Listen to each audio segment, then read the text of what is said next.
अस्सलाम वालेकुम। My name is Mohammad Bilawal और आप देख रहे हैं मोहम्मद बिलावल टेक चैनल। अगर तो अभी तक आपने हमारा ये चैनल सब्सक्राइब नहीं किया तो सबसे पहले इस चैनल को सब्सक्राइब कर दें और बेल आइकॉन पर क्लिक कर दें ताकि आप हमारी हर लेटेस्ट आने वाली वीडियो से बाखबर रह सकें। सो गाइस, अपने आज के इस ट्यूटोरियल में हम देखेंगे HTML एट्रीब्यूट्स को। HTML एट्रीब्यूट्स हमारे पास क्या होते हैं। All HTML elements can have attributes. हमारे पास जितने भी HTML के एलिमेंट्स होते हैं सबके एट्रीब्यूट्स होते हैं हमारे पास। एट्रीब्यूट्स हमें प्रोवाइड करते हैं additional information about an HTML elements जो हमारे पास HTML के होते हैं उसके मुतालिक हमें एडिशनल इंफॉर्मेशन प्रोवाइड करते हैं। Attributes are always specified in the starting tag. So सबसे पहले जो हमारे पास एट्रीब्यूट होता है वो होता है हरीफ एट्रीब्यूट, मतलब एच रेफरेंस एट्रीब्यूट। उसकी फुल फॉर्म होती है hyper text reference. Hyper text reference हम यूज़ करते हैं to create a link to another page. हम एक लिंक क्रिएट करते हैं अपने किसी दूसरे पेज पर जाने के लिए। इसके हमारे पास दो किस्म के एट्रीब्यूट्स होते हैं। फर्स्ट वन हमारे पास URL होता है जिसके अंदर हम किसी भी दूसरी वेबसाइट का URL ऐड करते हैं। उसके बाद हम इसके अंदर दूसरी चीज़ को ऐड करते हैं क्लिकेबल टेक्स्ट को, मतलब कोई ऐसा टेक्स्ट लिखेंगे जिसके ऊपर हम क्लिक करके हम उस लिंक को ओपन कर सकते हैं, हम दूसरे वेब पेज पे जा सकते हैं। एच रेफरेंस जो एट्रीब्यूट है ये हमारे पास एंकर टैग का एट्रीब्यूट है। इसे हम एंकर टैग के अंदर लिखते हैं। एंकर टैग को हम ए से रिप्रेजेंट करते हैं। तो सिंपली मैं यहाँ पे ए लिखूँगा तो ऑटोमेटिकली हमारे पास एच रेफ लिखा हुआ आ जाएगा। क्योंकि मैंने अपने फर्स्ट ट्यूटोरियल में कहा था कि हम सबलाइन इसलिए भी यूज़ करेंगे कि हमें इसमें ज़्यादा टेक्स्ट नहीं लिखना पड़ता, खुद से कोड इतना ज़्यादा नहीं करना पड़ता। सिंपली हमने एक टैग लिखना होता है और उसके साथ ही वो सारा कुछ लिखा हुआ हमारे पास आ जाता है। तो सिंपली हमारे पास ये आ गया एच रेफरेंस लिखा हुआ। अब एच रेफरेंस के अंदर हमने लिंक को कैसे यूज़ करना है। सो सिंपली इसके अंदर मैं किसी भी दूसरी वेबसाइट का यहाँ पे URL एंटर करता हूँ। तो सिंपली मैं यहाँ पे लिखूँगा https:/, उसके बाद मैं यहाँ पे उसका एड्रेस लिख दूँगा जो भी उस वेबसाइट की डोमेन है www.webuy.pk। और सिंपली यहाँ पे मैं इधर कोई क्लिकेबल टेक्स्ट लिख दूंगा। जैसे हमने कहा था इसके दो पार्ट होते हैं। फर्स्ट पार्ट में हम URL एंटर करते हैं और सेकंड पार्ट पे हम कुछ ना कुछ क्लिकेबल टेक्स्ट लिखते हैं जिस पे हम क्लिक करके उस वेबसाइट पे चले जाते हैं। तो मैं यहाँ पे लिख दूंगा क्लिक हेयर।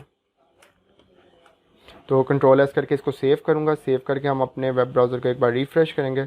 इसको मैं Ctrl+ करके जूम कर लेता हूँ तो ये हमारे पास आ गया। तो सिंपली जब मैं इस पर क्लिक करूँगा तो ये डायरेक्टली हमें उस वेबसाइट पे ले जाएगा जिसका URL मैंने एंटर किया अपने कोड में। तो हम इस वेबसाइट पे आ गए हैं webuy.pk पे। तो ये एक ई-कॉमर्स साइट है जिसके अंदर काफ़ी ज़्यादा प्रोडक्ट्स हैं, आप चाहें तो यहाँ से बाय कर सकते हैं।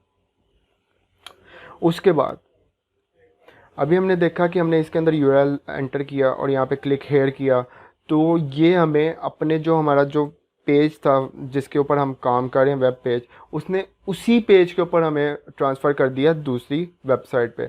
अगर हम चाहते हैं कि हम जब यहाँ पे क्लिक करें तो हमारे पास न्यू टैब में वो वेबसाइट आए तो उसको कैसे करना है। तो सिंपली इस जगह पे स्पेस दे के मैं इसको किसी दूसरे वेब पेज पे जाना चाह रहा हूँ लेकिन न्यू टैब के ज़रिए। तो मैं इसको टारगेट कर दूँगा उस लोकेशन।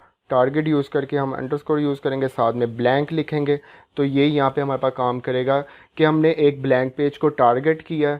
जब भी हम इसको क्लिक करेंगे क्लिकेबल टेक्स्ट को जो हमने URL एंटर किया हुआ है वो हमें एक ब्लैंक पेज पे जाके मतलब न्यू टैब पे उस वेबसाइट को ओपन कर देगा। Ctrl+S करके मैं इसको सेव करूँगा। सिंपली मैं यहाँ पे इसको रिफ़्रेश करूँगा। रिफ़्रेश करके हम यहाँ पे इसको क्लिक हेयर करेंगे तो सिंपली हमारे नेक्स्ट टैब पे ये वेबसाइट ओपन हो गई है webuy.pk। तो सिंपली इसके बाद हमारे पास सेकंड नंबर पे एट्रीब्यूट आता है SRC एट्रीब्यूट। इसको हम इमेज के टैग के अंदर यूज़ करते हैं। जो SRC एट्रीब्यूट होता है the file name of the image source is specified in the SRC attribute.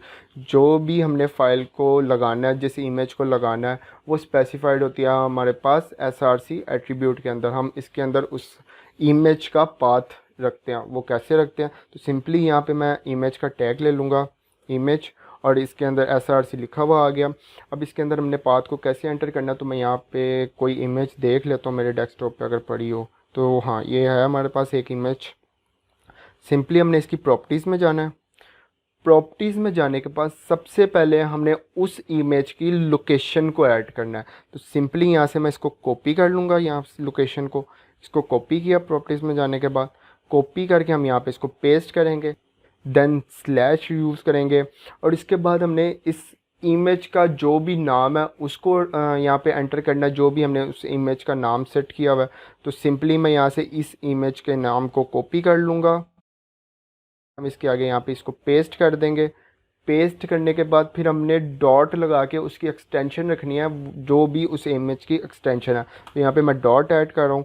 Dot add करने के बाद इसकी एक्सटेंशन देख लेंगे, तो ये हमारे पास एक्सटेंशन इसकी जेपीजी है। तो सिंपली मैं यहाँ पे जेपीजी लिखूँगा, जेपीजी, और इसका कंट्रोल एस करके सेव करेंगे। सेव करने के बाद अपने वेब ब्राउज़र को एक बार रिफ़्रेश करेंगे, तो ये हमारे पास इमेज यहाँ पे लगी हुई आ गई। सो सिंपली इसके बाद हमारे पास दो एट्रीब्यूट्स होते हैं, विड्थ एंड हाइट के। इसको हम किसी भी इमेज की विड्थ या हाइट को सेट करने के लिए यूज़ करते हैं। ये ना सिर्फ इमेज की बल्कि वीडियो वगैरह की भी हम कर सकते हैं। तो सिंपली यहाँ पे मैं विड्थ इसकी रख दूँगा 300 और जो हाइट है उसको मैं रख दूँगा 200। तो कंट्रोल एस करके इसको सेव करेंगे। एक बार अपने वेब ब्राउज़र को रिफ़्रेश करके देखेंगे, तो ये हमारे पास आ गई सेट होके। इसके बाद हम अक्सर देखते हैं जब भी हम किसी वेबसाइट पे जाते हैं तो हमारा इंटरनेट अगर स्लो हो तो हमें वो इमेज डिस्प्ले नहीं होती और उसकी जगह कुछ ना कुछ टेक्स्ट लिखा हुआ आ जाता है। तो सिंपली वो हमने कैसे यूज़ करना है, तो इसके अंदर मैं एक एट्रीब्यूट यूज़ करूँगा ऑल्ट का। ऑल्ट एट्रीब्यूट हमारे पास अल्टरनेटिव टेक्स्ट लिखने के लिए काम आता है। ये उस टाइम डिस्प्ले होगा टेक्स्ट हमारे पास जब हमारे पास वेब ब्राउज़र पे इमेज ठीक तरह अपलोड नहीं होगी। तो सिंपली यहाँ पे ऑल्ट लिखेंगे और ऑल्ट के अंदर मैं लिख दूंगा इट्स आ वॉलपेपर से कंट्रोल एस करके सेव करूँगा, वेब ब्राउज़र को रिफ़्रेश कर दूँगा। ये हमारे पास उस टाइम ऑल्टरनेटिव टेक्स्ट यूज़ होगा जब ये वाली इमेज यहाँ पे अपलोड नहीं होगी। किसी भी सिचुएशन में, लाइक हमारे पास इंटरनेट स्लो है या हमारे इमेज में एरर है, किसी भी सिचुएशन में अगर अपलोड नहीं होती तो उसकी जगह पे ये अल्टरनेटिव टेक्स्ट हमारे पास लिखा हुआ आ जाएगा, इट्स अ वॉलपेपर। इसके बाद हमारे पास आता है style attribute. Style attribute basically HTML में CSS करने के लिए यूज़ करते हैं, उसको कोई ना कोई स्टाइल देने के लिए यूज़ करते हैं। तो सिंपली यहाँ पे मैं एक पैराग्राफ का टैग लूँगा और पैराग्राफ के टैग में लिख दूँगा this is HTML attribute. Control S करके इसको सेव करेंगे, एक दफ़ा अपने वेब ब्राउज़र को रिफ़्रेश करेंगे, तो ये हमारे पास लिखा आ गया दिस इज़ HTML एट्रीब्यूट। अगर हमने इसके अंदर HTML के टैग के अंदर CSS को यूज़ करना हो तो वो कैसे करते हैं, तो सिंपली हम किसी भी टैग के अंदर स्टाइल का एट्रीब्यूट लिखेंगे। तो लाइक मैं इसमें पैराग्राफ में एट्रीब्यूट लिख दूंगा स्टाइल, और स्टाइल में मैं इसको कलर दे दूंगा कोई भी कलर, लाइक मैं इसको कह देता हूँ रेड। कंट्रोल एस करके इसको सेव करेंगे। सेव करके हम अपने वेब ब्राउज़र को रिफ़्रेश करेंगे, तो ये हमारे पास इसका कलर रेड हो चुका है। इसके बाद हमारे पास एक एट्रीब्यूट होता है टाइटल का। टाइटल का एट्रीब्यूट हमें क्या डिस्प्ले करता है, हम अगर कोई भी पैराग्राफ लिखते हैं तो उस पैराग्राफ के ऊपर जब भी हम कुछ माउस ओवर करेंगे, माउस को लेके जाएंगे, तो हमें एक इन्फॉर्मेशन प्रोवाइड कर देगा कि ये एक पैराग्राफ है या ये क्या चीज़ है, किस चीज़ के मुतालिक लिखा हुआ है। तो सिंपली उसको कैसे यूज़ करना है, तो यहाँ पर मैं एक पी का टैग ले रहा हूँ पैराग्राफ का और इसके अंदर लिख देता हूँ दिस इज़ अ पैराग्राफ, और पी के टैग के अंदर हम उस टाइटल एट्रीब्यूट को यूज़ करेंगे। तो टाइटल के टैग के अंदर मैं लिख रहा हूँ इट इज़ टूल टिप। इसे कंट्रोल एस करके सेव करेंगे। सेव करने के बाद हम एक दफ़ा अपने वेब ब्राउज़र को रिफ़्रेश करेंगे, तो रिफ़्रेश करने के बाद हमारे पास पैराग्राफ लिखा आ गया दिस इज़ अ पैराग्राफ, और पैराग्राफ के अंदर जब हम इसके ऊपर माउस ओवर करेंगे तो ये हमारे पास लिखा हुआ आ गया इट इज़ टूल टिप। तो टाइटल का टैग हमारे पास किस चीज़ के लिए यूज़ होता है, हम अगर कोई चीज़ लिखते हैं उसके ऊपर जब माउस को हम माउस ओवर करते हैं तो वो हमें एक इन्फॉर्मेशन प्रोवाइड कर देता है कि ये क्या चीज़ है हमारे पास। फिर इसके बाद हमारे पास आता है lang attribute. The language of the document can be declare in the HTML tag. हमने अगर लैंग्वेज को डिक्लेयर करना तो हमने HTML टैग के अंदर करना है, और लैंग्वेज को लिखने के लिए हम लैंग एट्रीब्यूट का इस्तेमाल करते हैं, LANG लैंग। तो सिंपली मैं यहाँ पे HTML के अंदर लिखूँगा लैंग, लैंग लिख के एंटर करूँगा, और अब हमने जोन सी भी लैंग्वेज में इस डॉक्यूमेंट को लिखना हम उसको एंटर करेंगे। तो मैं यहाँ पे EN और साथ में US लिखूँगा। अब सिंपली हमने लैंग के अंदर EN और US क्यों यूज़ किया, तो ये हमें बता रहा है कि ये US स्टाइल ऑफ इंग्लिश है। ये लैंग्वेज जो हम इसमें यूज़ कर रहे हैं वो US स्टाइल ऑफ इंग्लिश है। सो गाइस, अगर आपको हमारा आज का ये ट्यूटोरियल पसंद आया तो लाइक करें, शेयर करें और कमेंट करके हमें ज़रूर बताएं, तब तक के लिए अल्लाह हाफ़िज़।